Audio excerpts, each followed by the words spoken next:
Hola a todos. Bienvenidos a un nuevo episodio de su podcast favorito, Proyecto Apocalipsis. Perdón la tardanza, ya nos habíamos tardado en grabar, ya tiene un rato que no nos vemos, pero pues estamos de vuelta para traerles más análisis en todo lo referente al terror y sus derivados. Esta vez toca revisar una película bastante reciente, de un director no tan reciente, pero que sí recientemente forma lo que a mí me gusta ver como esta nueva camada de directores de terror, que después podríamos hablar de eso, pero vamos a hablar referente a Jordan Peele y su nueva película Nope.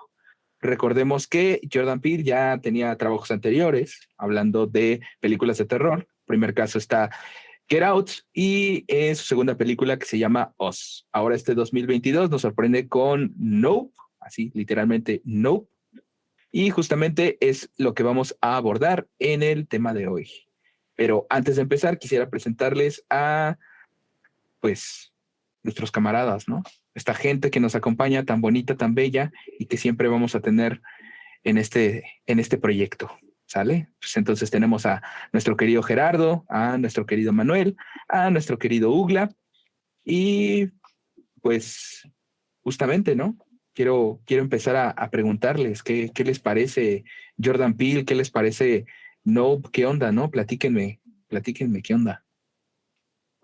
Bueno, a mí es un director que me gusta mucho, sobre todo por la capacidad que tiene para contar historias desde dos ángulos diferentes. Me parece que puede contarte una historia interesante y al mismo tiempo puede darte una crítica, puede darte, no sé, una gama alta de posibilidades de lectura sobre sus films. ¿Tú, Lima, qué piensas de Jordan Peele? Pues de hecho fue como todo un boom, ¿no? Cuando salió la primera película. Yo tenía trabajos anteriores, ¿no? Estaba ya muy inmiscuido en cine, había hecho cortometrajes y eso, pero pues sí, fue conocido hasta Get Out. Y todo el mundo como que explotó, ¿no? Porque decía, guau, es que es una película muy interesante que tiene una trama que incluye, por ejemplo, cosas de racismo, ¿no? Entonces uno digamos que lo que se ha ido dando cuenta con Jordan Peele es que de pronto te maneja una trama que tú piensas que va por un lado, ¿no? O sea, si no han visto Get Out, pues no les voy a decir exactamente cómo a dónde va, pero sí como que piensas que todo tiene que ver, por ejemplo, con una cuestión racista y dices, pues va a ir por este lado, y no, se va precisamente hacia otra cosa que termina quizá no siendo del gusto de todos, pero al menos lo que me agrada mucho de él es que está trabajando cosas que son muy originales, ¿no? O sea, quizá no está trabajando tanto con los íconos, con resucitar a Michael Myers o algo así, pero creo que lo que está haciendo es algo, pues no sé, me parece bastante bueno, ¿no? Y ya está trabajando en una película de stop motion para Netflix, entonces el hombre ahí anda ahí con todo.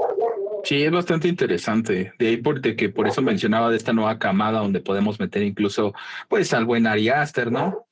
Y pues, obviamente a este señor, que no voy a decir su nombre porque Ugla me va a ver feo, pero justamente ahorita hablando de Ugla, pues quería preguntarle, ¿qué tal a ti? ¿Qué te parece Jordan Peele, señor Ugla? Pues mira, hace poquito vi este remake que hizo de La Dimensión Desconocida, las dos temporadas que literalmente en algunas reinventó y en otras tomó viejos tópicos y les dio como un nuevo enfoque. Hay unos 2 o 3 capítulos que sí me gustaron mucho, los demás hay algunos que siento que están un poquito flojos. Y en cuanto a sus películas, Get Out me gustó. Y la de Oz también me gustó, aunque se me hizo un poquito más rarita, ¿no? Un poquito más rarona, pero se me hace bastante interesante lo que está haciendo. Digo, sabemos que su cine trae un contexto político implícito muy marcado, que incluso más adelante vamos a platicar. Y es interesante ver esta perspectiva y de alguna forma, pues sabe que quedan muy pocas películas, creo que en cada una de ellas le va impregnando su sello y de alguna u otra forma las permea con esta crítica, con esta sátira y es algo interesante, ¿no? O sea, como eh, su punto de vista o sus críticas sociales y políticas pues se hacen presentes en un cine que digo, no sé si si lo vamos a ver más adelante, si no, podría considerarse una película de terror, y digo, emparejada con Us, que pretende serlo, o con Get Out, que a mi forma de ver creo que sí es más abierta que realmente terror, pero pues bueno, ya lo iremos platicando. Sí, es bastante importante todo esto que mencionaron, tanto Gerardo como Armando y Manuel también, acerca de que Jordan Peele se ha caracterizado en todas sus producciones por meter este mensaje acerca del contexto racial. De hecho, él incluso hay entrevistas donde él lo ha mencionado abiertamente, que sus películas son y para la gente afrodescendiente. Entonces, pues no hay que buscarle tres pies al gato donde no las hay, ¿no? Él lo ha dicho directamente, entonces pues es algo que se le respeta.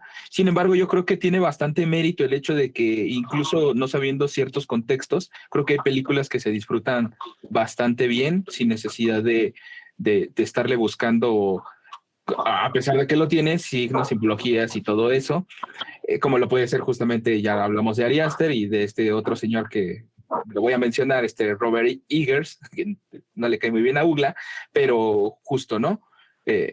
Ambos se caracterizan por ciertas cosas, pero sobre todo hacer cine relacionado al terror, ¿no?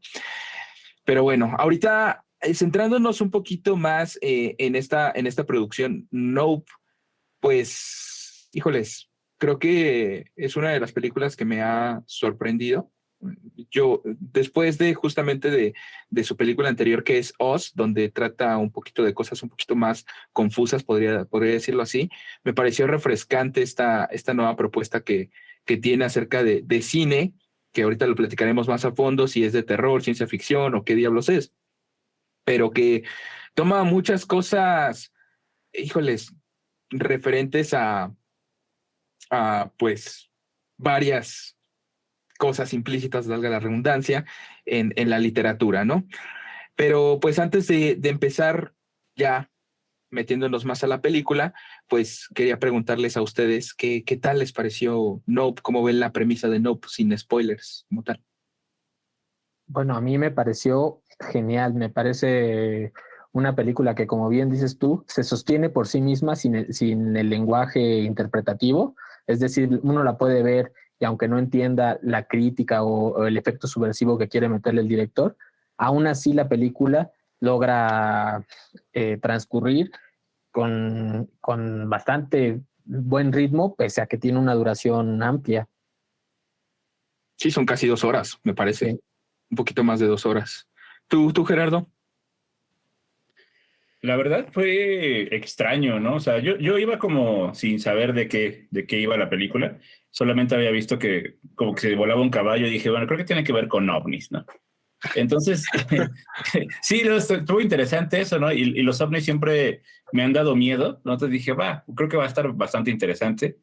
Y yo creo que cuando salí del cine fue como de, ¿qué demonios acabo de ver, no? Sí. Por ejemplo, pasó cuando vi la de Oz, sí era como extraña, pero quizá no me dejó así, ¿no?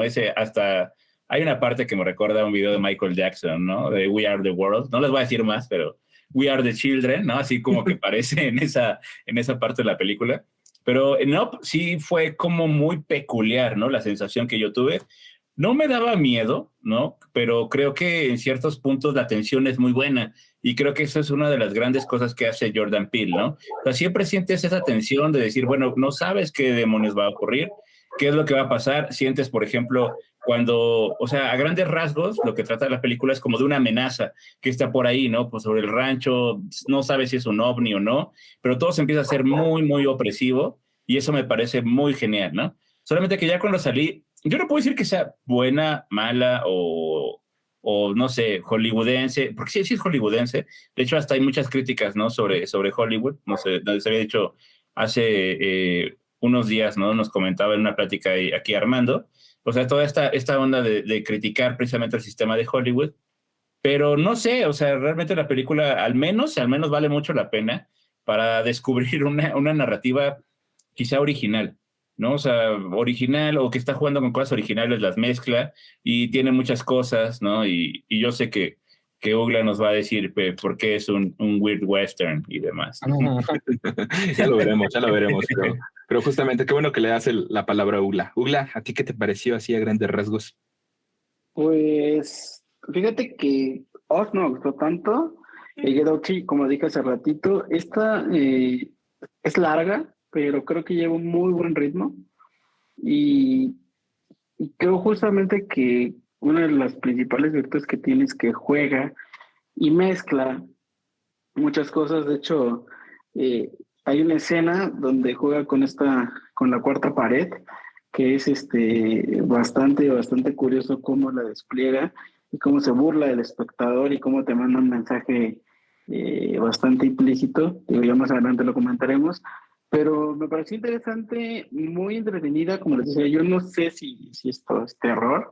No creo que sea un Wild Western, porque como les dije hace unos días, no porque haya caballos, quiere decir que hay un elemento extraño en el oeste, pero me pareció bastante interesante y creo que tiene muchas cosas de las cuales se pueden hablar, se pueden discutir y se puede enriquecer mucho con bastantes referencias que podemos encontrar alrededor, ¿no? Sí, sí, bastante. Y bueno, para los que tampoco la han visto, aquí en medio va a estar justamente reproduciéndose el tráiler de la película. Y bueno, así ya pues, más a grandes rasgos de todo lo que ya dijeron, pues justamente, ¿no? La trama se centra en justamente en esta familia que se dedica a criar caballos para las producciones de Hollywood, como ya mencionaba el buen Jerry. Tenemos de protagonistas en un principio al buen OG y a la buena M, que justamente son los propietarios de esta granja, y a través de ciertos eventos nos vamos a dar cuenta de que, digamos que en los alrededores de este rancho, de este lugar donde tienen a los caballos, donde los entrenan y los crían, pues ocurren ciertas cosas que nos van a recordar justamente a los aliens que ya mencionaron tanto. Pero bueno, lo voy a dejar hasta aquí. Vean el tráiler ahora sí que en sus links originales, y vamos a proceder ahora sí a hablar con spoilers. Así que si todavía no han visto Nope, pues yo les recomiendo que vayan a verla y luego ya regresen a ver el video para que comenten acerca pues, de lo que ustedes piensan acerca de toda la película, de sus características y los datos que les parezcan interesantes. Entonces, les doy unos segunditos para que pausen el video, vayan a verla y regresen. Y ahora sí, continuamos con lo que es la película con spoilers. Y muchachos, ¿quién quiere empezar a hablar acerca de todas estas ondas, ya adentrándonos firmemente? Que sea Gerardo, que la está explicando muy bien. Sí, me gusta cómo explica Gerardo. Dale, dale, Jerry, dale. Bueno, ya que estamos usando spoilers, pues ya podemos hablar sobre la aparición de Maussan, ¿no? Muy impactante en la Sí. No, es que como decías, Gus, esto de la historia está centrada en algo que es muy peculiar, ¿no? O sea, unos tipos que tienen un rancho que está como en decadencia y que están, digamos, luchando con eso porque ya se murió el papá o está como en eso, ¿no? Aparte se muere con un evento muy raro, ¿no? Porque uno nunca sabe qué demonios pasa, que hasta recuerda quizá a Donnie Darko, ¿no? De cuando se cae una turbina, ¿no? Por ahí. Uh-huh. Entonces, Oye, ya, dilo, pero dilo. sí se explica. Al final te explican por qué se murió el papá. Sí, claro. Pero al principio no sabe por qué demonios Claro. le pasó, ¿no? Así de que le cae la monedita y así. Que no estés molestando ahorita, dicen. No, digo, o sea, al principio está así como todo raro, ¿no? Y luego ya empieza a trabajar así la peli con esta historia, hasta que de pronto ya entramos, ¿no? De lleno con esto de que, pues hay una cosa rara, ¿no? Como que pasando por ahí, que tiene que ver, por ejemplo, con una nube, ¿no? Una nube que no se mueve, y algo que empiezan a ver precisamente porque ponen cámaras, ¿no? Precisamente para no perder a los caballos, y descubren a una especie como de ovni. Lo podemos decir como ovni, aunque ya tiene otra palabra por ahí, ¿no? Que le dicen que esa palabra la inventaron para que ya la gente no lo relacione con los ovnis, ¿no? Porque es como una cosa muy rara. Entonces, eso me parece muy curioso porque ha salido como la peli sale después de que se revelaran por algunos de los grandes, bueno, no grandes misterios, ¿no? Pero los videos estos que estaban clasificados del Pentágono, Y que, por ejemplo, ahí, por eso mencionaba a Maussan, ¿no? Sale Maussan diciendo, no, ya ven, yo les dije, ¿no? Tengo 83 años trabajando con los ovnis, ustedes no me creían que era un viejito loco. Y eso juega muy bien con esto, ¿no? Pero aquí lo que está como creo yo que me parece igual muy cool es que uno nunca sabe tampoco si este ovni es un extraterrestre o realmente es un animal terrestre. Es como que queda en la duda, ¿no? Yo me voy incluso más como que sea un animal parte de nuestro planeta, ¿no? Sí, creo que tocaste puntos interesantes. Es que, a ver, la película aborda muchas cosas, ¿no? Muchas cosas que se van hilando entre ellas poco a poco. Eh, Justamente regresando justo al inicio, que hablas acerca de estas escenas donde pues nos introducen al personaje de OJ, que prácticamente es el protagonista de la historia, teniendo unas pláticas con su papá acerca de un caballo, de un caballo que es rejego a poner atención, que no se puede domar, por así decirlo. Característica que después vamos a tomar más adelante. Es como Mickey Mouse, es una herramienta que nos servirá más adelante, ¿no? Pero sí, toma elementos que te van dando en un principio, porque incluso la película no inicia con OG Exactamente. y con su papá. La película inicia dándonos un fragmento acerca de un, ni siquiera un programa como tal, sino el estudio de grabación de un programa, que después ya nos darán un poquito más de atención sobre eso, donde al parecer ocurrió un accidente y están involucradas personas, obviamente, en el estudio de grabación y un chimpancé, un chimpancé. Después de esa escena, pasamos ahora sí a lo que es justamente la escena donde se nos introducen a OG y su papá, esta escena donde empiezan a caer cosas del cielo y, y se nos introduce un un elemento interesante que yo quisiera tocar con ustedes acerca del bad miracle o el mal milagro, ¿no? Porque creo que es interesante e incluso tiene tintes así medio escabrosos religiosos que podrían ser o no, bueno, ya lo platicaremos después, pero quisiera preguntarles acerca de eso. ¿Qué opinan acerca de estos simbolismos que nos empieza a dejar la película al inicio? Bueno, a mí esa es una de las partes que más me llamó la atención y además es una cosa que no logré descifrar en un inicio. De hecho, la primera vez que la vi, ignoré por completo cuando lo mencionan, pero claro que se queda en la memoria porque en el estudio donde graban el Jordi's Home, algo así se llama, el programa donde está el chimpancé, cuando surge el ataque del chimpancé que se detona que se explota un globo. Uh-huh. Lo curioso de ahí es que el niño, que después sería como una especie de coprotagonista de su propia historia, ve un zapato que está en una posición Vertical, se queda vertical y de manera que sería muy poco creíble que pudiera pasar, ¿no? Una coincidencia enorme. Y ahí es donde empiezan a surgir lo de el milagro malo, el milagro negativo, no sé cómo llamarlo. Pero no sé, es interesante porque me parece que juega con el mismo efecto que pasa con el padre. No estoy totalmente seguro si así lo pensó Jordan Peele. De hecho, creo que todas las interpretaciones que hagamos, no estoy seguro si eran la intención del director, aunque creo que hay una parte que podamos coincidir. Pero me parece que tanto el milagro de ese niño de haber sobrevivido al ataque del chimpancé, porque si llegó a matar a algunos de los personajes adultos, pues a un niño lo hubiera acabado. Se mezcla con la historia de OG y la muerte de su papá, porque ese acto desastroso y temible como es la muerte de un padre, termina siendo la posibilidad de un beneficio, que es la de capturar en una imagen al ser que está por el rancho. Entonces creo que por ahí va esta cuestión. No estoy totalmente seguro, bueno, si también era un milagro malo para, digamos, la familia, pero sí me queda claro que lo es en el caso para el niño que está acompañando el programa. Sí, creo que hay cosas, ¿no? Interesantes. Creo que en español se toma literalmente así como milagro malo. Mal milagro. A mí me parecería, creo que más, si tuviera una traducción más allegada, yo le hubiera puesto algo así como mal augurio, pero bueno, o sea, ya dependiendo de esto.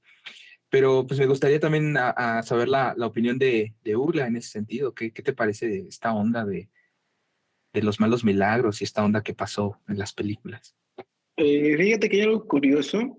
Hay un dato que dice la hermana, no recuerdo cómo se llamaba la hermana. Cuando, Emerald.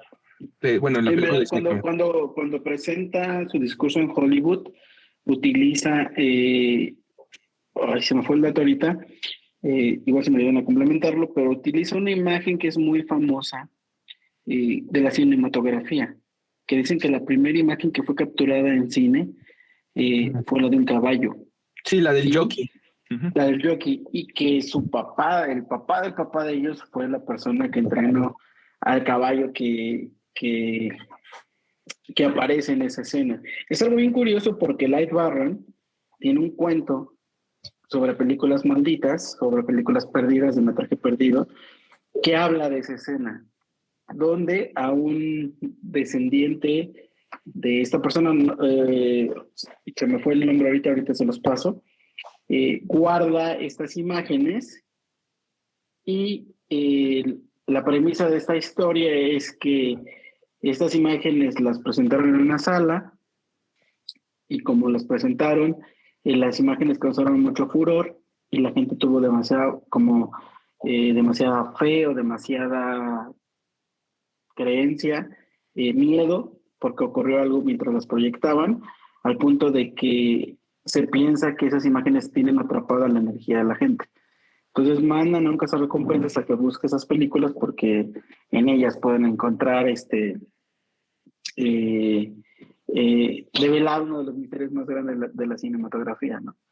Entonces me recordó, fue muy curioso porque cuando la estaba viendo y empezó a mencionar la historia, me vino de inmediato la premisa de ese relato de Barron, que ahorita en un rato les paso el nombre del cuento, y se me hizo bastante interesante porque justamente va de la mano, no sé si lo hizo intencionalmente, no, igual, y ni siquiera se conectan las cosas, pero me hizo recordar justamente eso, ¿no? Como esta creencia de pensar o de creer que un pedazo de celuloide puede guardar la energía o las esperanzas o la fe de las personas y tras de ello develar otro misterio, ¿no? Y se me hace muy curioso porque cuando lo mencioné con este tema de los malos milagros, que empieza justamente con eso, ¿no? Y lo hace de una manera muy ambigua porque la muerte del papá justamente es un mal milagro, ¿no? O sea, lo ves como es como estar parado fuera de tu casa y que un camión vaya y se estampa en la puerta y te mate, ¿no? O sea, es como algo que puede resultar totalmente extraordinario, pero que si lo analizas con un poco de trasfondo, pues es justamente eso, ¿no? Una mala coincidencia en un mal momento. Pero aparte, yo creo que esta tendencia del mal milagro, aparte, no solamente es que te pase, sino el cómo te pasó, ¿no? Obviamente, en el caso del programa de la casa de Georgie, estamos hablando del zapato que quedó en forma vertical, ¿no? Una posición muy poco inusual. En el caso del padre, es que una moneda le haya atravesado el ojo y obviamente le haya perforado parte de la cabeza y se haya acabado ahí, ¿no? O sea, es también el cómo te pasan las cosas y el cómo llegan a pasarte estas cosas. Aunque claro, aparte de lo que menciona Ule, que lo podríamos ligar a otros cuentos como el de Todo lo que veo son retazos de mi muerte de Gemma Files, otro cuento que también va un poco por ahí, podríamos también hablar acerca del cómo desde el principio también empiezan este mecanismo que hace Jordan Peele muy bien de empezar a trabajar sobre lo que es esta crítica social, ¿no? Digo, ya empezar hablando de, a ver, se nota que en esta escena de inicio donde van a grabar un tipo comercial y pues obviamente OG está ahí como que tratando de ver al caballo, como que no es como que les guste tenerlos ahí, un poco su forma de ser, porque obviamente él está más preocupado por el caballo que por otras cosas, un poco el cómo se comporta él, un poco también cómo son las estrellas de Hollywood, ¿no? Y obviamente también, ¿no? La crítica hacia el sistema de Hollywood, donde lo que más le interesa a las productoras son los grandes actores, no le importa todo lo demás, no le importan los extras, no les importan los animales, no le importa todo aquello que está en segundo plano, sino nada más la cara principal de lo que es el producto, ¿no? Y misma crítica que también toma en cuenta toda la película, porque básicamente se centra en vendernos el hecho de querer siempre tomar la mejor, digamos, la mejor cara de lo que está pasando, ¿no? ¿A qué me refiero con esto? Bueno, posteriormente, como avanza la película, conocemos a este director que justamente también estaba en el inicio de la película, donde él menciona, no podemos grabar lo imposible, pero él también se centra tanto en querer grabar lo imposible que incluso descubre su propia muerte queriendo grabar lo imposible, ¿no? Entonces son este tipo de cosas que podríamos hablar acerca de discriminación de Hollywood, discriminación de las personas, discriminación de muchas maneras, explotación de trabajo y todo eso, pero no me quiero entretener tanto en este tema y quiero también pasar a otro que creo que es el que funge como tema principal de la película. Tenemos ya justamente esta onda de Georgie, del chimpancé, y tenemos esta onda de los caballos y a la vez tenemos esta onda del ovni, por así decirlo, que al que le ponen jean jacket. ¿Por qué le ponen jean jacket? Porque, bueno, OG menciona que tuvieron ellos un caballo que nunca pudieron domar y que justamente su nombre era ese, jean jacket, ¿no? ¿Y por qué es importante todo esto? Porque en cada una de esas cosas existe este tema de dominación o de sumisión. ¿A qué me refiero con eso? Sabemos que muchos programas de Hollywood, de muchos programas de televisión, ocupan animales y esos animales tienen que tener un entrenamiento para poder ser usados y todo ese despapalle que podría caer ¿no? en explotación animal, ¿no? Pero pues que no dejan de ser animales y de conservar sus instintos, ¿no? Tenemos también a los caballos, ¿no? Que a pesar de que también los tenían aquí, pues obviamente también tienen sus propios instintos. Y tenemos como tal al ovni, a Jean Jacket, que pues ya lo mencionaba Gerardo al inicio, no es una entidad como tal, sino incluso... Oye, Gus, ¿qué pasó? Gus, pero introdúcenos cómo aparece Jean Jacket, porque creo que no hay como un contexto para hablar de Jean Jacket porque no ha aparecido Jean Jacket. ¿Cómo llega? Pues es que, híjoles, es que creo que Jean Jacket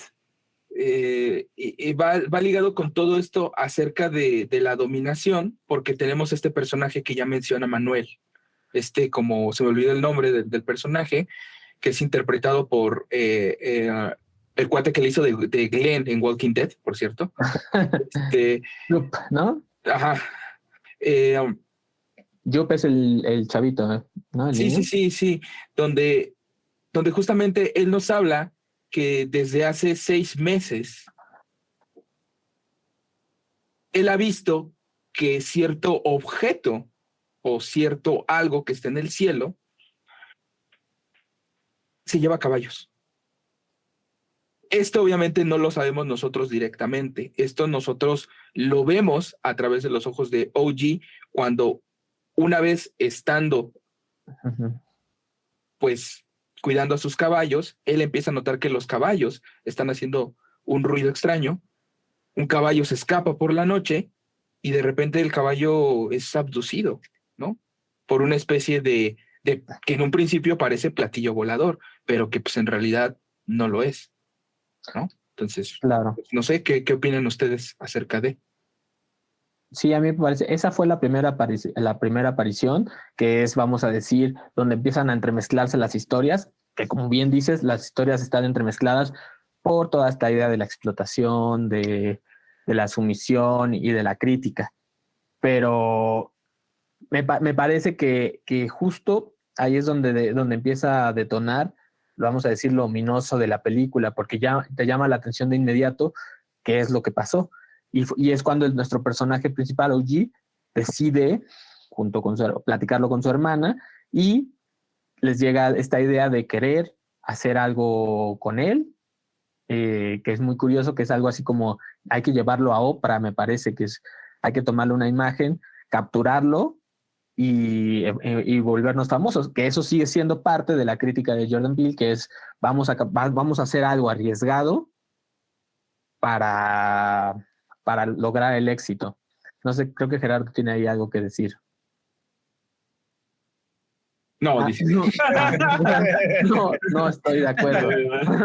Vamos, dale, Jerry, dale. No, es que estaba pensando en que ahorita lo que igual dijo Ugla, a mí me llama mucho la atención la nube, ¿no? O sea, la nube que está ahí, esa madre no se mueve.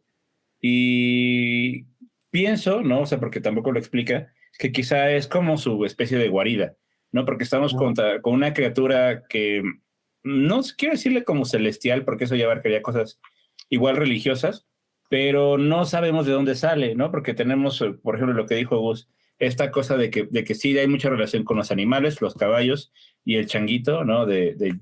¿Cómo se llamaba? Georgie.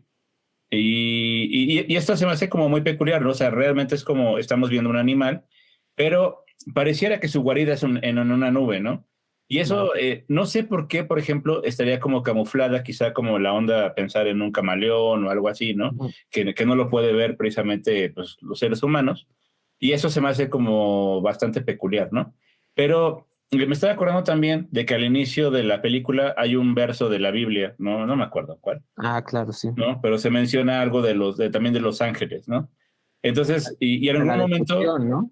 Sí, y en algún momento menciona eso, Jordan Peele, ¿no? En una entrevista, donde menciona que sí, se inspiraba, ya nos dirá igual Gus sobre eso, se inspiraba, por ejemplo, en esta cuestión como de los ángeles, ¿no? Del pseudo Dionisio Areopagita, un poquito como algunas de las descripciones como bíblicas, ¿no? De que cómo eran los ángeles, quizá que tenían una cuestión, por ejemplo, muy poco antropomórfica, ¿no? O sea, ya no se parecen a lo que siempre hemos visto o creído que están en las iglesias, ¿no? Todos muy bonitos. Y eso es como lo que me parece, digamos, como esa parte, como decías tú, Manuel, así ya muy como ominosa, ¿no? Porque hay como muchas interpretaciones posibles por aquí y por allá, porque algo que pasa mucho en la película es que dices, bueno, puede ser que es una explicación de determinada manera, a una referencia a, no sé, alguna película, ¿no? Decías, por ejemplo, la de Contacto, o Fuego en el Cielo, ¿no? Igual donde precisamente aparece una luz ahí. Y ahí me recordaba también un poquito esta cosa, por ejemplo, de las cámaras, que creo que ahí viene como la parte del milagro, y lo quería mencionar para que no se me olvide, que yo en cierto momento pensé, ¿no? Que las cámaras en realidad nunca lo iban a poder captar, porque pensé que se había basado un poquito en Patrick Harpur y su realidad daimónica, ¿no? De que esta cosa, en realidad los daimones o estas como apariciones medio milagrosas, realmente nunca las podemos captar en video o siempre salen borrosas, no porque no existan, ¿no? O porque sean falsas, sino porque están como en un espacio medio, ¿no? Están como entre el imaginario y están entre lo real, y uno realmente nunca sabe dónde situar lo daimónico, ¿no? Pero eso no significa que no existan. Lo chistoso es que precisamente con un medio físico no puedes captarlo, y eso pasaría, digamos, que con las cámaras, ¿no? O sea, realmente ninguna de las cámaras podría tratarlo. Y creo que está jugando también con eso, ¿no? Con la desesperación de, hey, quiero captar esa cosa, ¿no? A mucha gente le pasa, de pronto ves bailar unas lucecitas y sacas tu Xiaomi y pues nomás no sale nada, ¿no? Y ese tipo de cosas me parece muy, muy, muy buena, ¿no? O sea, está como varios factores ya, digamos, como que pasando lo de las críticas, pasando, por ejemplo, esta parte, digamos, también de los animales, está siempre muy presente la parte ominosa, ¿no? De esa sensación de encontrarte, sí, con lo desconocido y no tienes ni idea de qué es, ¿no? O sea, no sabemos si es una cosa religiosa, si es un ángel, si es un animal, y seguramente sí tiene la onda de un animal, ¿no? Porque creo que Gus nos ibas a contar igual sobre eso. Y eso es lo que me gusta, ¿no? O sea, hay mucha duda en el espectador e incluso también a veces en los personajes, ¿no? Para ver qué está ocurriendo ahí, de dónde sale ese jean jacket. Sí, justamente. Hay muchas cosas, pero antes de pasar justamente a hablar más a fondo de qué podría ser Jean Jacket como tal, pues, o qué otras implicaciones tiene Jean Jacket como tal, pues me gustaría escuchar a Ugla, qué nos tiene que decir acerca de Jean Jacket, de sus apariciones y de estas cosas relacionadas que hemos dicho. Pues fíjate, también me recordó mucho, había una serie en los 80s que debe haber unos capítulos cuando estaba morro, se llamaba Alfa. Que era como de igual, de unos seres de otros planetas que estaban como flageados como humanos y adentro había como reptiles así medio, pues como reptilianos, tal cual. Pero me recordó mucho porque la nave siento que está muy inspirada en esa vena, ¿sabes? O sea, esta criatura, este Jean Jacket, creo que, digo, pues, finalmente tiene la forma de un platillo volador, que podría ser una mantarraya cósmica, decía el buen Manuel, pero algo que a mí se me hace muy curioso es que hay, pues, muchos lugares en zonas alejadas, llámale desiertos y montañas, o zonas con mucha altitud, donde pues se dice que hay una presencia como más habitual y recurrente de este tipo de entidades o de seres, ¿no? Algo que se me hizo también bastante interesante, y lo comentó Lima, es este tema de las nubes, porque es muy camaleónico, ¿no? O sea, no sabes si realmente está escondido tras las nubes o no sabes si realmente puede tomar la forma de una nube.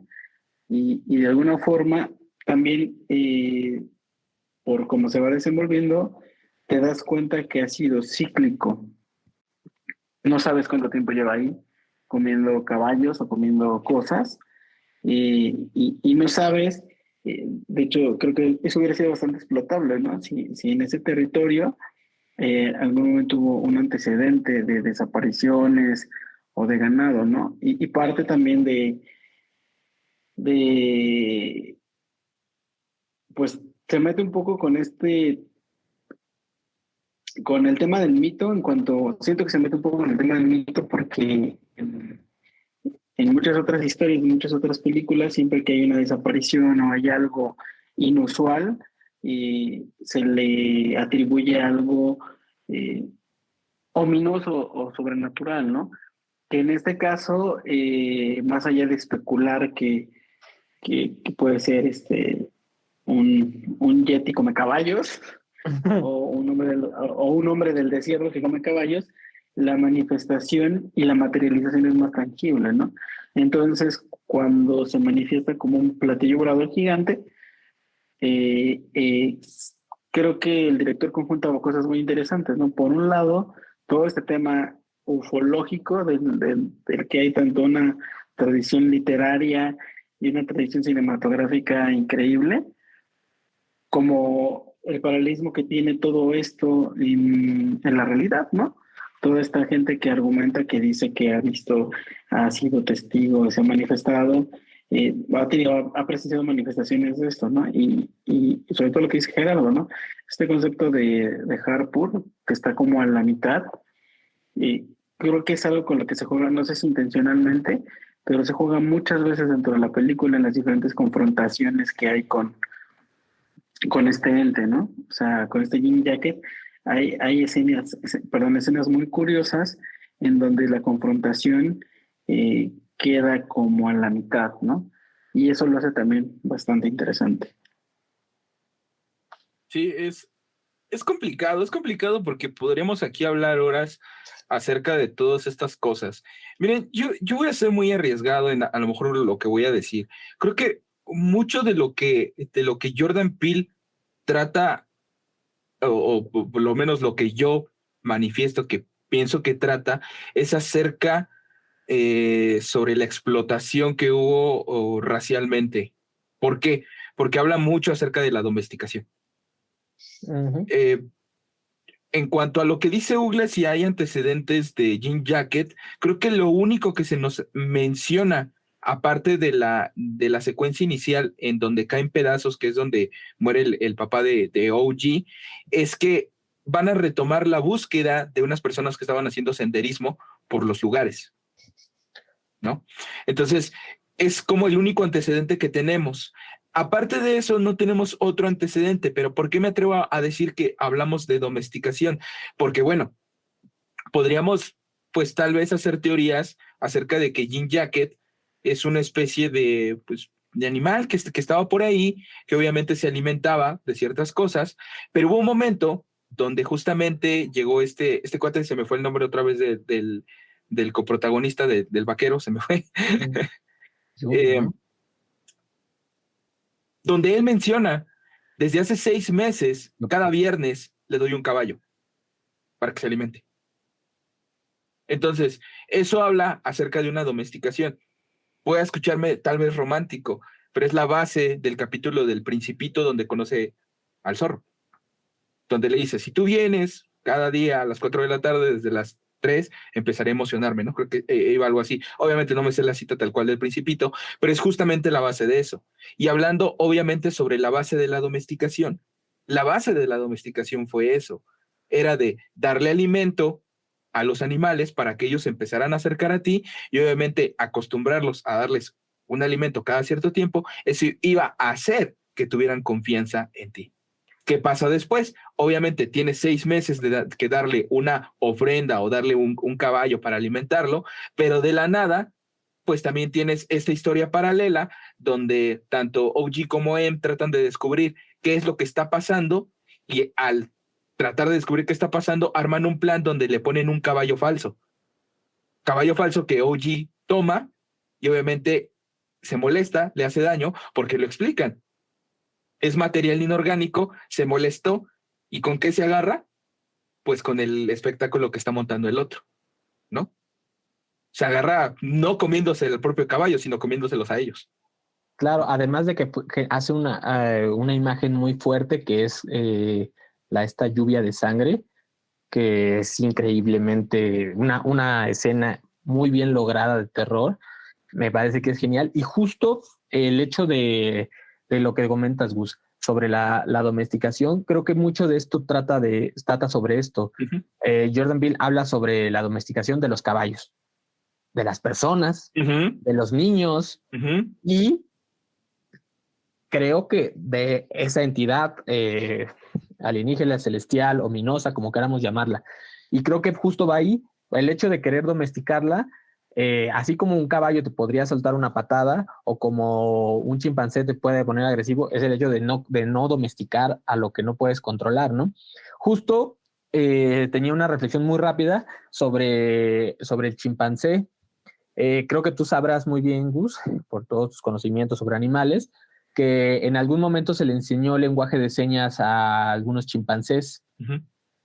Y hay en un documental que no recuerdo, se lo ponemos más abajo en los comentarios o en la descripción, ese documental, una doctora veterinaria y experta en chimpancés les enseña lenguaje de señas y un día sobre la pregunta de qué es la conciencia, le pregunta a un chimpancé que ya sabe el lenguaje de señas si recuerda cómo llegó aquí y le dice que sí, que lo trajeron, le dice, me trajiste tú o bueno, ustedes, los seres humanos.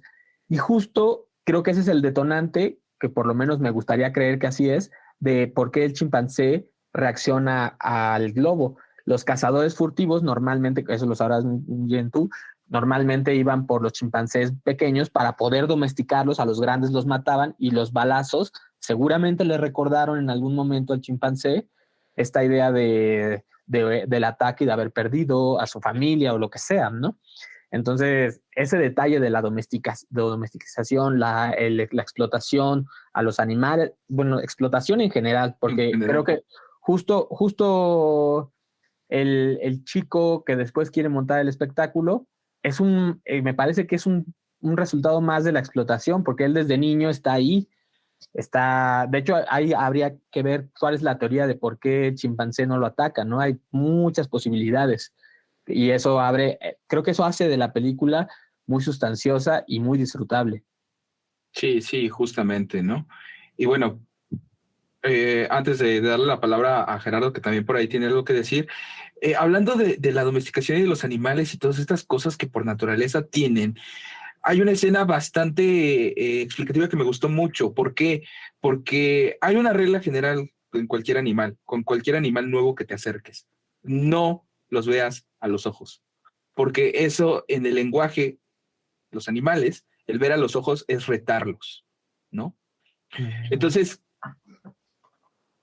esta conexión que tiene OG con los caballos, de tenerlos desde hace mucho tiempo, de ver su comportamiento, su actitud, el cómo son, incluso una escena anterior donde él sueña con su padre, bueno, está soñando con su padre, donde tiene una visión de él, donde le dice, mira Fantasma, que era un caballo que también tenían, está siendo territorial, ¿no? Empieza a conectar todo y dice, es que esta entidad, esta cosa es territorial. Y cuando lo ataca y cuando empieza a ver cómo se comporta, lo primero que hace es bajar la mirada y hacerse chiquito para mostrar su misión ante él. Y eso hace que esta cosa lo deje en paz, porque no es objetivo. Cosa que se retomará más adelante cuando lo están enfrentando, pero ahorita justo eso es lo que tiene mucho en común y que tienen en común estas especies, el chimpancé, los caballos, los perros, ¿no? O sea, no hay que verlos a los ojos, porque es como si los estuvieras retando. Ahora sí, Jerry, échale. Nada más antes, hasta en el barrio, cuando vas caminando por la calle, no volteas a ver al del barrio ajeno a los ojos. Sí, claro, no volteas a ver a la clica que no conoces, ¿no? Perdón, Jerry. No, yo me perdí en esta cuestión de los ojos. Bueno, pero algo que igual me llama la atención es que creo que, por ejemplo, en la película también está retratado como el lenguaje corporal del mismo este personaje OG, que también tiene una expresión muy similar, ¿no? O sea, cuando lo ves hasta te da como que hueva, ¿no? O sea, el tipo va así como que abajo, ¿no? Y por ejemplo, su hermana es todo lo contrario, ¿no? Ella va y presenta y dice mil cosas, ¿no? Y por favor vengan con nosotros y hasta hace como marketing, ¿no? De sus propios negocios. Y el otro tipo no, ¿no? O sea, realmente tiene esa forma como de, se ve agachado, no le gusta estar como como precisamente como con gente. Sí, y yo pienso que tal vez por eso también hay como una cierta identificación con Jean Jacket, ¿no? Porque en cierto momento el tipo, como dice, sabe realmente cómo reaccionar, ¿no? Porque él siempre ha sido así. Y el otro animal le dice, ok, ¿no? Aquí hay alguien de mi barrio, ¿no? O sea, ese tipo es banda. Y hay como una especie como de conexión, ¿no? Me parece. Entonces, por ahí había leído, ¿no? Y creo que también por eso cuesta mucho adentrarse en la película y también está rico. Hay muchos temas dentro de ella, ¿no? Por eso pareciera que son como varias películas de un lado o del otro. Y eso puede ser malo, puede ser bueno. Yo no podría decir como de que sea necesariamente algo malo, pero sí me llama la atención que, por ejemplo, hay mucha, digamos, cercanía con esto de que cómo nos tratamos con otras especies, ¿no? O sea, realmente está bien interesante porque pareciera que lo primero que uno piensa, y lo ve en películas, y lo ve en la vida real, ¿no? Hasta no se pasa de, mira, una lechuza, aviéntale una piedra porque es una bruja, ¿no? O sea, realmente es muy complicado que nos relacionemos con otras especies porque siempre los vemos como otros, ¿no? Y nos estamos como encerrando dentro de esta forma de pensar, ¿no? Muy antropocéntrica. Y a mí lo que me parece bastante peculiar con el mismo director es que nos está manejando una película que nos hace pensar en los animales, ¿no? O sea, realmente, claro que en un filme, vamos a decirlo así, cuando vemos violencia animal, pues sí nos impacta por la empatía, pero realmente es como, creo que es uno de los trasfondos que hay en Nope, ¿no? Cómo nos podemos relacionar con los animales, cómo nos relacionamos con otras especies y precisamente lo que surge de ahí, ¿no? Por eso nos parece tan aterrador la apariencia de una bestia que de pronto sale, ¿no? Pero por ahí también mencionaban que una de las cosas que recordaba mucho era de estos entrenadores, ¿no? Que controlaban aparentemente a tigres, ¿no? Tigres blancos, creo. Y que en algún momento los atacan, ¿no? Que hasta pasa hasta en Los Simpson, ¿no? Digamos, hacen referencia a esto. Y dices, pues sí, ¿no? Un animal siempre va a ser un animal, aunque tú sepas bien cómo manejarlo y todo, pero sí hay como una especie como de ventana, ¿no? En la que tú no puedes controlar. Y eso hace que la película sea como tan desconcertante, ¿no? O sea, porque dices, lo mejor que puedo hacer es matarlo, ¿no? Matar a esa cosa porque no la puedo controlar. Y yo creo que para mí es como la solución muy triste que tiene la película, ¿no? O sea, porque realmente, aunque dices, bueno, qué bien que están los personajes sobreviviendo y todo, pero sí te sientes mal porque es como en esta escena como de Hellboy 2, donde matan a este primordial y entonces el príncipe Nuada le dice a Hellboy, ¿no? Si lo matas, harás que el mundo sea menos bello. Y eso me parece como muy impactante, ¿no? Es como de lo raro que existe en nuestro mundo también tiene como un significado. Y visto desde nuestro punto de vista muy humano puede ser que sea amenazante, pero si te deshaces de ello, o sea, me imaginaba, ¿qué tal si Jean Jacket es la única, el último de su especie, ¿no? ¿Qué tal si nunca vuelve a aparecer? Y ya, o sea, nada más porque está haciendo un desmadre por la culpa de los güeyes mismos, ya te deshaces de él, ¿no? Y eso me parecía como el final incluso más como, no sé si desolador, pero al menos como que sí me dejó pensando así como de, no. O sea, no sé cómo interpretar si fue un final feliz o no. Es que Jordan Peele te viene hablando de la otredad de sus primeras películas, del concepto de otredad, ¿no? Aquí no solamente usa la base de las criaturas y animales como concepto para manejártelo de otra manera. Pero... Por eso los craftiana. No, ahorita cerramos con eso, pero antes de empezar a cerrar con eso, quisiera saber si Ugla tiene algo más que aportar a esta onda de Jean Jacket y todo eso. Fíjate que en los últimos años le he puesto un poquito más de atención al cine ufológico. Y algo que siempre me ha llamado mucho la atención es este tema de los crop circles o los jeroglifos, que son estas figuras que aparecen en los campos, en los céspedes en Londres, normalmente en las plantaciones. Y se me hace muy curioso porque hay un montón de teorías conspiratorias alrededor de eso, ¿no? O sea, la más aceptada es que pues son seres de otros planetas que nos visitan y dejan una huella ahí, ¿no? Pero algo que me gustaría mencionar y siento que se nos está escapando y que me gustó mucho de la película es una escena, solo es un cuadro, de hecho, y lo platiqué con Manuel, o más bien él me hizo el comentario y creo que se nos está escapando, es el director juega mucho y es una sátira de los Scarjones porque hay una escena donde cuando todavía no identifican a este ente, nuestro protagonista sale a buscarlo a mitad de la noche porque escucha el caballo y en medio de las caballerizas se le aparecen unos niños, ¿no? Con máscaras de alien y juega mucho con eso porque te está diciendo, la imagen es muy sugerente, es una típica imagen de Scarface, ¿no? Que empiezan a salir cosas que en circunstancias normales te van a dar miedo y cuando empiezan a hacer estas apariciones, después le da un golpe a uno y se dan cuenta que son los hijos del empresario que le está comprando los caballos, ¿no? Pero me hizo se me hizo muy curioso porque fue como asustarte es fácil, hacerte una película donde vas a brincar es sencillo, pero hay muchas otras cosas, ¿no? Que de alguna forma yo te voy a mostrar, ¿no? Y algo que ahorita que empezamos a hablar del monstruo, que sería interesante que ahorita Gerardo nos platique de las relaciones que encuentra con un antiguo dios japonés, algo que se me hace interesante que también va ligado al tema de la crítica, perdón, criatura monstruosa japonesa, es que el centro de la película o casi una tercera parte de la película se centra en captarlo, ¿no? Se centra en atrapar la imagen, se centra en querer paparazziar a la criatura, ¿no? O sea, en el mundo del espectáculo, regresamos al mismo punto, la gente que es capaz de paparazziar a un artista en una situación comprometedora puede vender una foto por miles de dólares, ¿no? Si ellos son capaces de grabar a esta criatura, ellos están pensando en obtener fama, gloria y dinero, ¿no?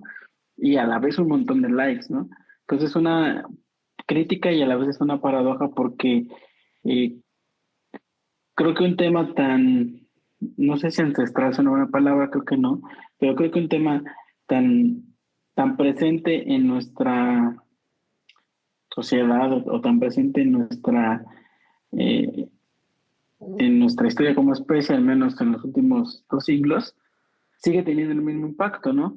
Que es esa otra edad con una explicación que puede ser sobrenatural o no, porque hace quizás 200 años una nave espacial o o algo que haya llegado al espacio no tiene una explicación y podría acotarse dentro del mismo marco sobrenatural, ¿no? Con todos los avances tecnológicos sabemos que podría ser viable y ahí afuera un cosmos lo suficientemente grande donde pudieran existir otras criaturas, ¿no? O alguna que por algún motivo o razón se quedó atrapada aquí o que lleva toda la vida aquí esperando, ¿no? Entonces ese marco en donde algo que hace 200 años era inexplicable y era sobrenatural, no ha perdido el toque de misterioso y místico y sobre todo sigue siendo igual de morboso, ¿no? Va a tener la misma captación de atención y de amarillismo y de misterio a la vez, ¿no? Que hubiese tenido hace 200 años, ¿no? Y eso se me hace bastante interesante porque es el móvil de la película, ¿no? El querer estar en ese continuo morir o intentar atrapar y captar ese momento.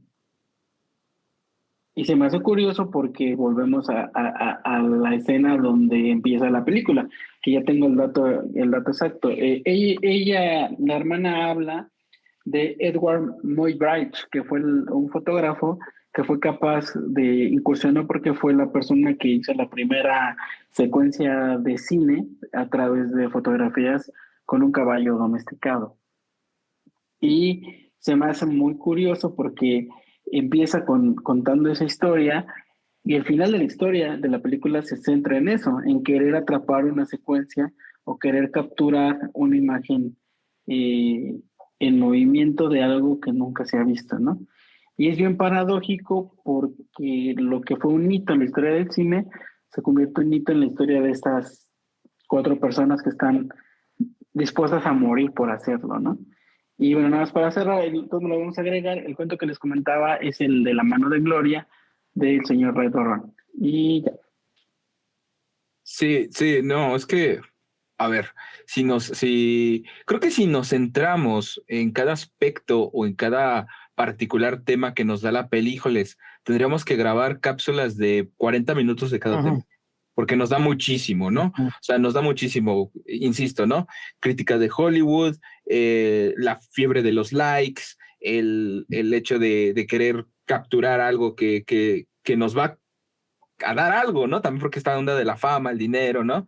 Digo, por algo TikTok ahora es lo que es, ¿no? Gracias a eso, ¿no? Y por cierto, síganme en TikTok. Pero bueno, o sea, sí, toca muchos estos temas, pero en fin, creo que me gusta esta parte porque, como dice Gerardo, pareciera que puede ser malo llevar varias cosas a la vez, pero creo que lo lleva bastante bien, lo toma bastante bien Jordan Peele para poder contar una sola historia, ¿no? Y bueno, ya como yendo un poco hacia el final en cuanto a la cinta y también a esto del programa, pues me gustaría otra vez hablar acerca de Jean Jacket, pero ya no tal como lo que hemos estado hablando, sino hay últimamente una, pues no sé decirlo si una moda, no sé si decirlo si una tendencia a hablar sobre que todo es Lovecraftiano. Y bueno, o sea, ya sabemos que Lovecraft es lo que es, ¿no? Pero me parece que tintar a todo lo que vemos algo así como ominoso, como lo bien decía Gerardo hace rato, tenerlo como Lovecraftiano, pues es complicado, ¿no? Hace poquito leí acerca de cómo Jordan Peele se inspiró para crear este universo, para crear, bueno, Nope, y crear acerca de esta onda de Jean Jacket. Y Jordan Peele mencionaba que se inspiró en Evangelion, ¿no?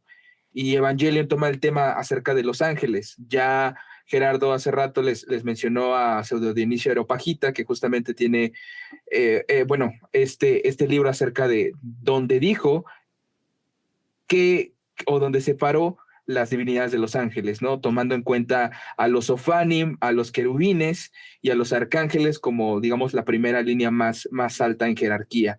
Sin embargo, no hay que olvidar que también tenemos a Maimónides. Maimónides también tiene su Mishnah Torah, también tiene una una jerarquía de ángeles donde pues también está ligada a cómo se ven los ángeles. Todos sabemos que los ángeles no son como nos lo pintan, están más ligados incluso a cómo los ve Ezequiel en su visión. Y es curioso porque Jordan Peele menciona que esta onda de los ángeles está ligada a Evangelion y más ligada al 10º ángel que aparece, que es Sajaquiel. Y si buscamos acerca de Sajaquiel o investigamos un poquito acerca de Sajaquiel literalmente, o su significado que le dan es el amo de los cielos, ¿no? Ligado a lo que es Jean Jacket como tal, podríamos hablarlo, y ligado también a lo que ya nos mencionó Gerardo acerca de lo triste que puede parecer o sentir decir, híjole, si hiciera el único. Es complicado, ¿no? Es complicado. Sin embargo, también Jordan Peele menciona acerca de que él tuvo mucha ayuda, sobre todo de una doctora en ciencias, se me fue el nombre y les pongo el dato, para crear esta onda, esta entidad de Jean Jacket, ¿no? Y habla acerca de que se inspiró en las medusas que ya mencionaba Manuel, se inspiró en los atunes, en esta onda de ocultar y mostrar sus formas de defensa. Se inspiró mucho también en ciertos tipos de anguilas. Entonces, podríamos hablar de que hay más ciencia ficción atrás de la película que realmente, incluso horror cósmico, me atrevería a decirlo. Pero bueno, ya dependerá de cada uno. Para mí, sinceramente, no es una película que la catalogue como tal el Lovecraftiana. Y es más, si quisiera yo forzar muchísimo el hilo de Lovecraft, creo que las criaturas más parecidas a lo que vemos en cuanto a lo que es Jean Jacket de Lovecraft son los pólipos volantes que Lovecraft menciona en La sombra fuera del tiempo, que son justamente unos entes voladores que no tienen una forma específica y que van acechando a la gente, bueno, o a las personas, y que hacen ruidos cada vez que están cerca por atacar. Entonces, digo, si vamos a tratar de forzar, más o menos yo ahí le encontraría la onda y decirles, pues quizá por ahí va, pero para mí va un poquito más ligado a la ciencia ficción, va un poquito más ligado, lo comentaba con Gerardo hace unos días, hacia el New Weird, esta onda que aparece sobre todo en escritores como China Mayville o como el propio los Vandermeat, como por ejemplo Aniquilación, ¿no? Que toman tópicos de ciencia ficción y los mezclan con terror. Pero pues me gustaría preguntarles a ustedes qué opinan. A ver, Bueno, Manuel, échale. no sé, fíjate que a mí no me parece Lovecraftiana para nada. La idea, como dijo en algún momento Gerardo, pues no sabemos lo que es, no sabemos si es de este planeta, si es algo celestial. Entonces prefiero que se quede como en este punto donde lo ominoso, pero tampoco estoy en contra de que pueda ser catalogado como ciencia ficción. De hecho, la taxonomía me parece algo secundario y estoy casi seguro que en el cine está con las dos. Puedes verlo como ciencia ficción, terror, no estoy seguro, pero podría casi apostar a que está con las dos. Porque claro, ellos lo hacen una cuestión de, pues para quien le guste la ciencia ficción y el terror, tenemos la misma película. En cuanto a lo que es, pues es complicado, me parece que es una idea muy buena, pero al mismo tiempo que estamos hablando de todas estas imágenes y representaciones que ha hecho el director en su película, pues creo que también podríamos empezar a hacer un análisis, no sé, más complejo sobre qué representa la figura de Jim Jacket en la película, porque podría ser, no sé, la industria, el capital, son ejemplos, no quiero decir que esto sea el capitalismo, nosotros, aunque yo me quedo más con que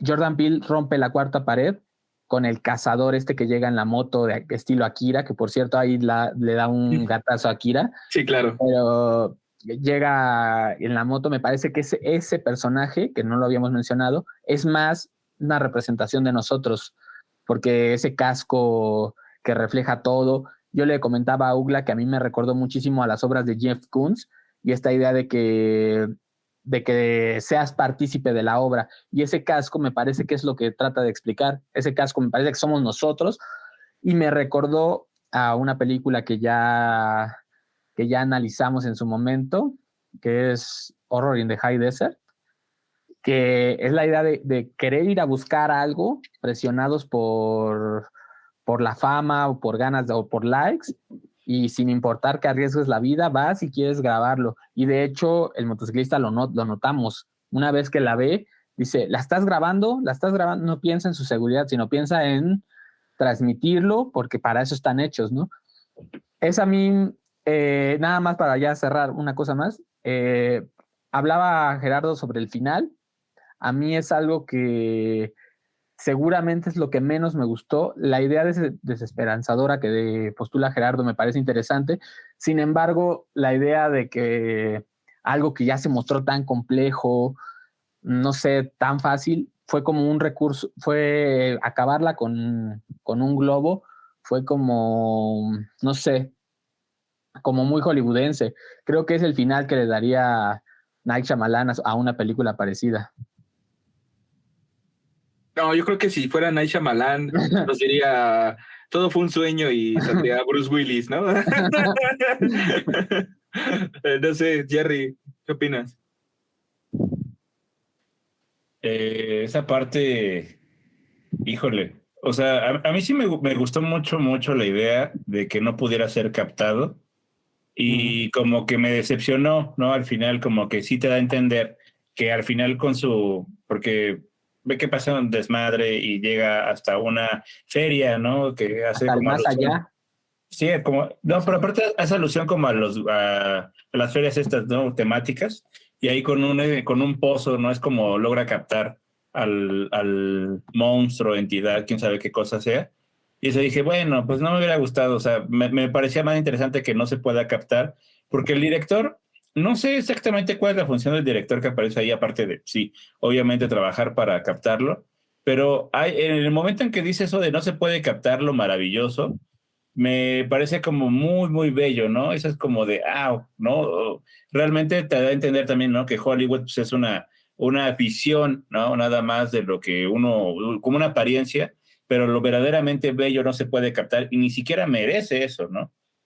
Y algo que también pensé, y eso lo imaginaba, es que ¿por qué siempre tenemos yo lo imagino mucho en las películas de Godzilla, ¿no? O sea, viene Godzilla caminando, ¿no? Así, bueno, no es las últimas, ¿no? Sí, más bien como las japonesas. Y la gente voltea, ¿no? Y dice, Godzilla, pero no se va, ¿no? Están viendo a chingado Godzilla que viene hacia ti y muchas veces se mueren, ¿no? Y yo pensaba un poquito en esta cosa que menciona Rudolf Otto, ¿no? Como del Mysterium Tremendum et Fascinans, porque es como de, bueno, quizá el ver una cosa así no es tan tremendo, tan horroroso, pero al mismo tiempo te atrae, ¿no? O sea, es como lo que pasa, por ejemplo, con la gente que ve de manera muy sencilla, ¿no? Un accidente, un desmembrado, dices, no, qué horror, guácala, a ver, ¿no? O sea, y eso quizás sería por morbo, pero ante encontrarnos algo tan terrible, tan tan extraño, también existe como esa necesidad de ver lo imposible, ¿no? Y creo muchas veces que eso pasa, sí, en las películas de terror y de ciencia ficción, ¿no? El asombrarnos con aquello que no creíamos posible y ahí está. Quizá por eso es esta idea de, bueno, mi vida valdría la pena si yo puedo de pronto observar, ¿no? Encontrarme con eso, aunque me muera, porque le da como un sentido más profundo, ¿no? De cierta manera, creo yo que esta cosa de Jean Jacket, que no sabemos bien qué es, realmente le da una profundidad un poquito más grande, ¿no? Al universo. Porque, bueno, si algo así existe, realmente creo que el mundo sería un poquito más bello o más interesante, ¿no? Entonces, como por ahí me iba, ¿no? O sea, está esa onda como entre, sí, llamémoslo, lo inefable y la atracción por esa cosa que no se puede, digamos, asir, ¿no? Como Pero, Cloverfield. ¿Pero qué? Como Cloverfield. Sí, como en Cloverfield, ¿no? Que de hecho también está muy interesante como, y creo que también juega con eso, ¿no? De que no se puede captar al monstruo tan fácil. Y creo que incluso la parte más decepcionante es cuando ya ves al monstruo por completo, ¿no? A mí me hubiera gustado también que la cosa esta no se viera, ¿no? O sea, por ahí va. Y ya lo último que quería comentar en ese aspecto es que pensaba también en que fuera un ovni, ¿no? O sea, por ejemplo, otra vez volviendo a Patrick Harpur, creo que no había apariciones tal cual de platillos voladores en la antigüedad. Por ahí debe haber alguno, ¿no? Seguramente. Pero lo que más ocurría eran otras cosas, ¿no? Por ejemplo, las visiones marianas, que son idénticas, ¿no? En este libro de la realidad daimónica, hay un momento en que nos está platicando eso de que llegó el niño y vio una luz y se quedó así todo tonto y de pronto esa luz sentía que se lo llevaba y decías, pues nos está hablando de un ovni, un encuentro extraterrestre del tercer tipo, y no es cierto, nos está hablando de la Virgen María, ¿no? En una parte de España. Y dices, o sea, realmente la aparición de una cosa daimónica depende mucho del contexto social, ¿no? Y del contexto histórico. Entonces, en algún punto, las apariciones de la Virgen María, o por ejemplo, el británico, ¿no? Las apariciones de los elfos, de la gente buena, ¿no? El pueblo blanco, como se le quieran llamar, también tiene como esa forma, ¿no? De cómo te quedas ante una luz completamente blanca, fascinado, y pierdes incluso un espacio temporal de tu vida, ¿no? Y eso pasa justo ahora con nosotros, con esta idea de los platillos voladores, que es como tan presente, ¿no? Entonces pensaba si Jean Jacket como al final se transforma en otra cosa y le salen estos como, pues no sé, yo lo veía como dices Gus, este ángel, ¿no? De Evangelion, que no sé a quién demonios se le ocurrió que fueran tentáculos, o sea, ni se parecen, ¿no? Pero lo pensaba así como de que quizá cobra la forma de un platillo volador, porque ese es uno de los miedos que nosotros tenemos, ¿no?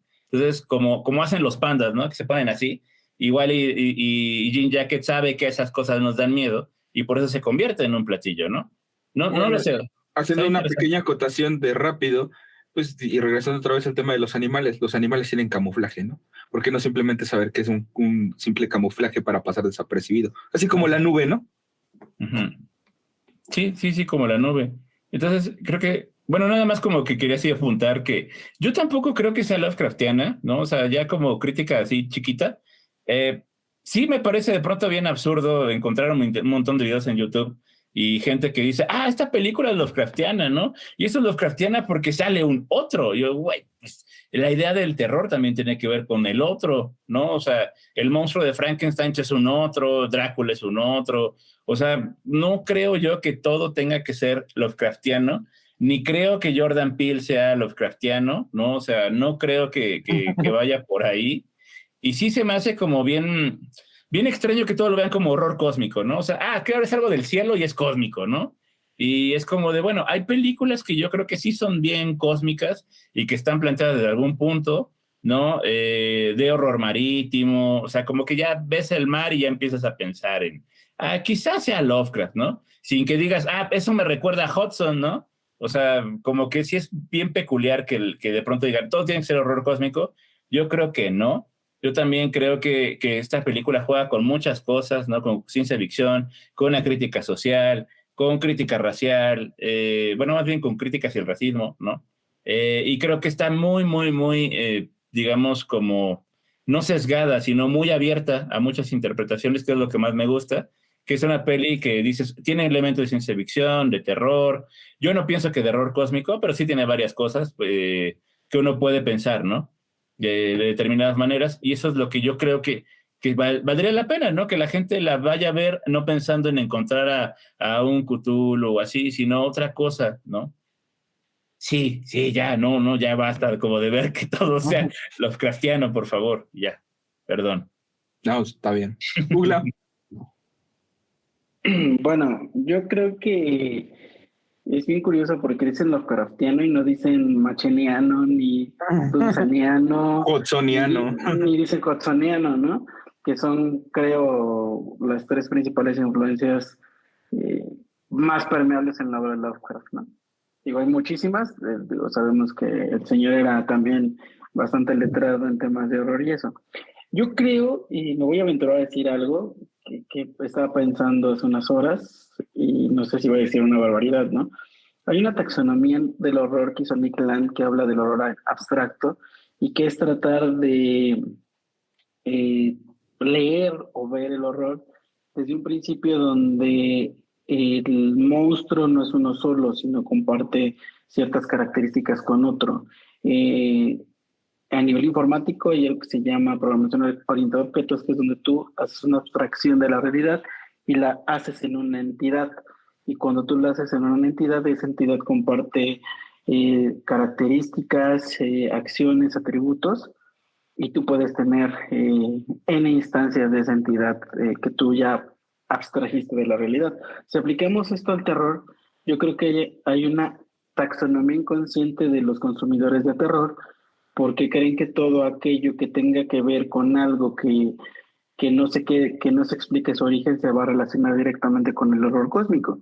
Y creo que no necesariamente es así, ¿no? Creo que hacer ese tipo de abstracción eh, es la salida más fácil a la interpretación de una obra o al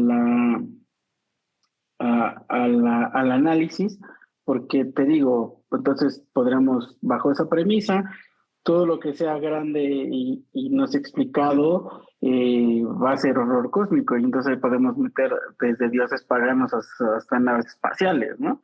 Y creo que no va por ahí, ¿no? O es como decir que todo aquello que es ancestral y eso sí, y lleva mucho tiempo en la Tierra y no es antropocéntrico, entonces es de horror cósmico porque nos demuestra lo diminuto y lo insignificante que es la existencia humana. Pues bajo esa premisa un montón de obras caerían en horror cósmico, y yo creo que es una taxonomía que se hace de manera inconsciente y que quizás se hace porque los consumidores de terror es la primera cosa que relacionan cuando lo ven, ¿no? Y quizás no se dan la oportunidad de darle la vuelta a la tuerca y ver una obra desde otra perspectiva, una perspectiva más amplia, una perspectiva que te permita interpretar y reinterpretar lo que el director está tratando de hacer, tratando de encontrar posiblemente influencias que quizás el director ni pensó, ¿no? Que tú las estás comparando porque en algún otro lugar viste algo que se le parecía, ¿no? Entonces eso es algo bastante curioso. También yo he leído por ahí que dicen que son Wild Western. Volvemos a lo mismo, el Wild Western es un término que se utiliza.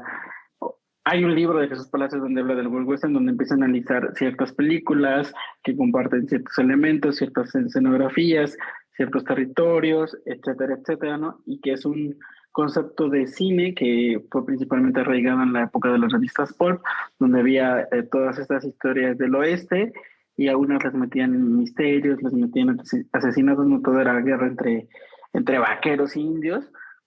Y hay una parte de este subgénero donde meten elementos sobrenaturales y de terror, ¿no? O fantásticos, sobrenaturales y de terror.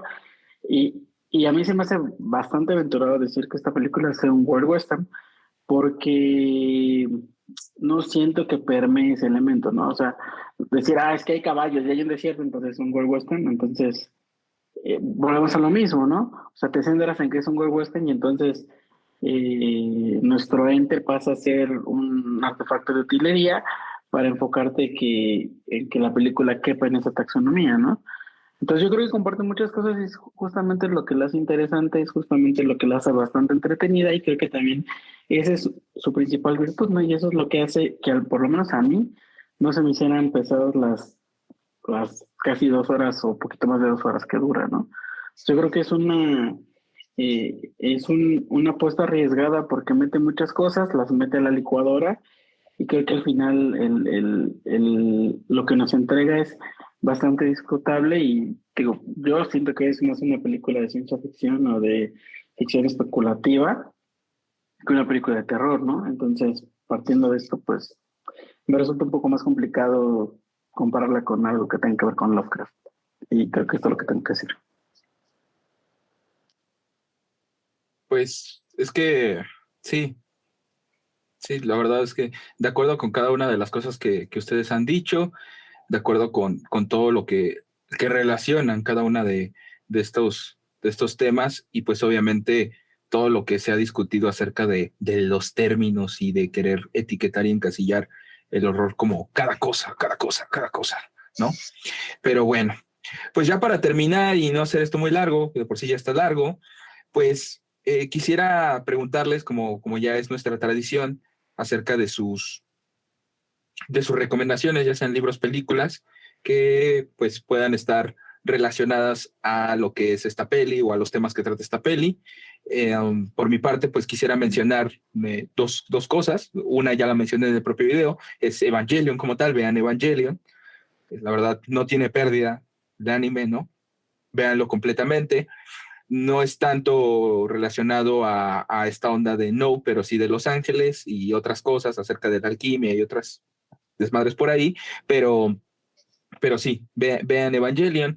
Y por otro lado, traten de leer este libro de Tommaso Pinchio que se llama Aliens, hay alguien ahí afuera, que es editado por esta editorial 451. Es bastante bueno el libro. Creo que es general en cierto sentido, pero toma ciertas características que pueden ser padres en ese sentido. No sé, ¿quién de ustedes quiere seguir con las recomendaciones? Manuel, échatelas. Yo tengo dos muy rápidas. Una es el libro editado por El Zorro Rojo, que es de Adam Alsuch Bortman, Historia Ilustrada de los OVNIs. Es una delicia, es un libro que te hace reír muchísimo, además de que te da muchísimos datos, cómo se creía que eran los OVNIs en los años 20, 30, cómo fueron cambiando, historias acerca de gente que fue... que digamos que ya tuvo el cuarto contacto, ya estuvo ahí abducida y cosas muy interesantes. Si creen que la chica está hablando idioma alienígena es nuevo, pues se van a enterar que no es nuevo. Ajá, te amo, ya hay gente que vivió con ellos y aprendió de sus idiomas, entonces es algo muy interesante. Es un libro de muy, muy buena calidad. Y otra es una película que vi hace bastantes años, a mí me gustó bastante. Es dirigida por Brad Anderson del 2010, Vanishing of 70th Street, que es así. En México le pusieron algo como Oscuridad. Mi pobre angelito, ¿no? Le pusieron como Oscuridad, pero con Vanishing in the Street la encuentran. Es muy interesante y justo tiene que ver con estas abducciones y además de que también hay como un lado ominoso en eso que se está llevando. No quiero dar nada de spoiler, pero creo que es disfrutable. Jerry, ya que estás ahí. Yo les quiero recomendar un libro que de hecho está bastante barato en la editorial EDAF. Ya sé que suena como que estoy recomendando una estupidez, pero es el libro de Enoch, ¿no? O sea, precisamente pensando en Los Ángeles. Porque me parece muy buena edición la del libro de Enoch en EDAF, porque ahí pues cuenta toda la historia de Shemhasa, ¿no? De cómo baja, y es la historia de esto de que los que conocemos de los Grigori, ¿no?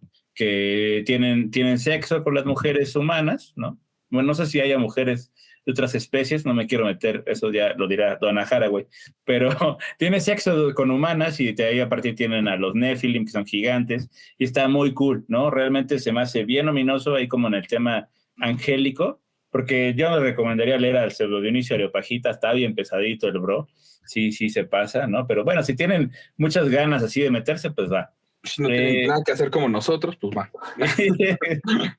Aquí no lo tengo, pero pensando en estas cosas, por ejemplo, de los animales y cómo se piensa en el otro, hay un libro de Willem Flusser que se llama Vampiroteutis Infernalis.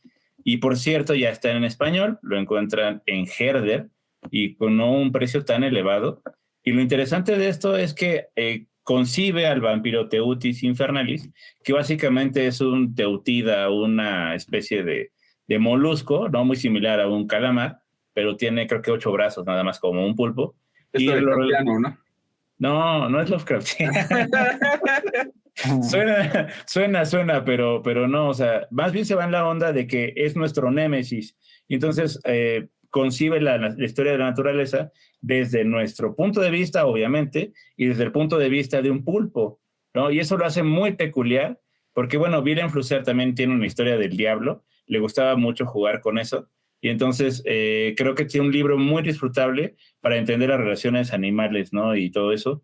Aunque, bueno, tú eres el que más le sabes, Gus, ¿no? Yo más bien me meto como en la cosa, por ejemplo, este libro que sí lo tenía por acá, de Donna Haraway. Donna Haraway, sí, con el problema del Cthulhuceno al antropoceno. Porque aunque suena bien en raro, pero incluso sabe cómo relacionar las palomas mensajeras y cómo nos relacionamos con ellos, ¿no? A través de esta cosa de cuerdas que no tiene que ver con la teoría mecánica. Sí, no.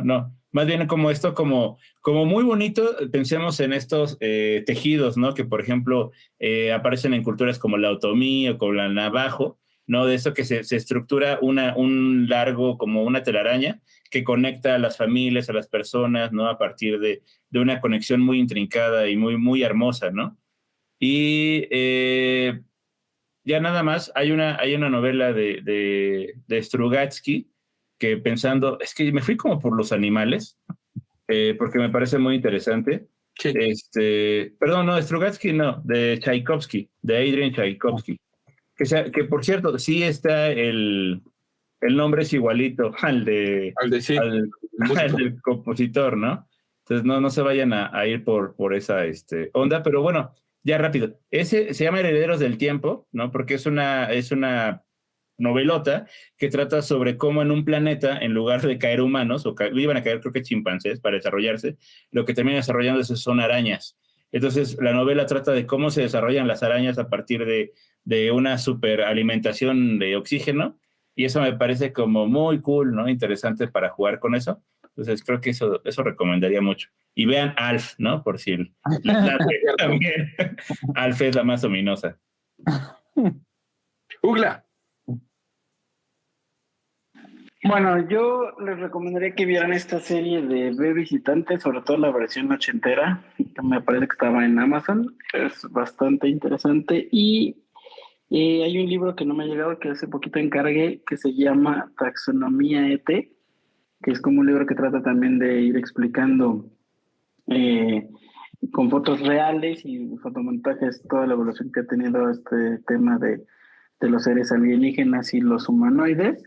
Digo, la lista de recomendaciones en estos temas puede ser bastante extensa. Digo, hay editoriales completas dedicadas al tema ufológico.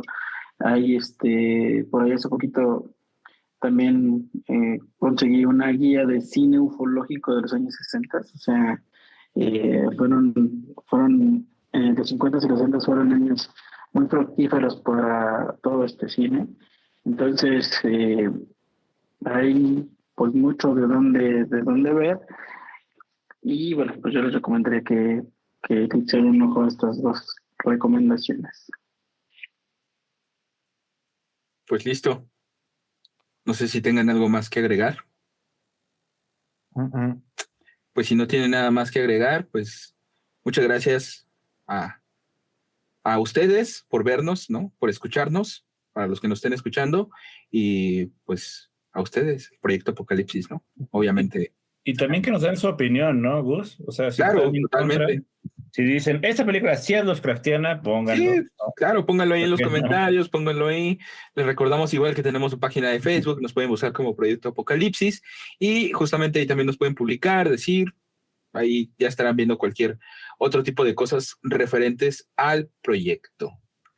Pues entonces, si no hay nada más que decir, si no hay nada más que hacer, pues las gracias nuevamente y nos estamos viendo en próximos capítulos. Adiós. Adiós. Besos Lovecraftianos.